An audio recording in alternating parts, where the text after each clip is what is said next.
I checked Moomin Winter's Warmth for accessibility, so you don't waste your money on inaccessible games.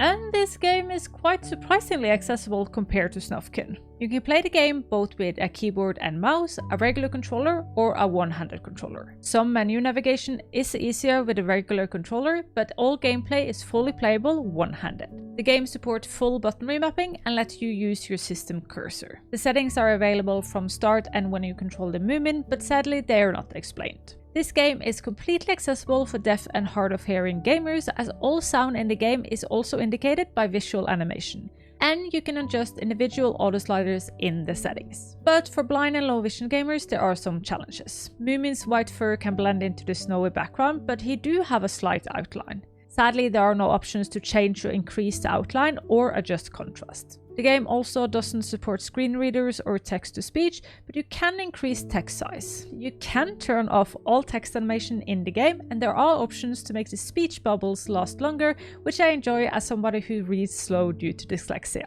You can also turn on dyslexic font, but it has some clipping issues that I assume will be fixed in an update. My favorite accessibility in this game is the possibility to turn on bigger shovel radius, which drastically reduces the need for pressing buttons. You can also turn on single tap instead of press for holding in directions like rolling snowball, which makes the game easier on my hands.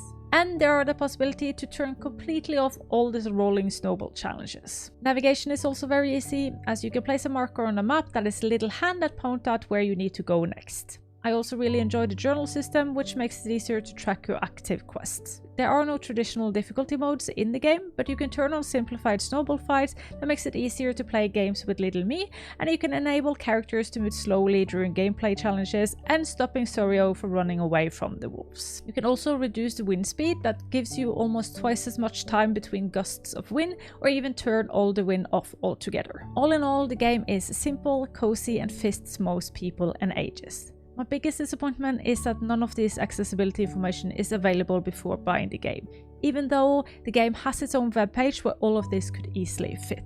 Thank you so much for Hypergame for sending me a code.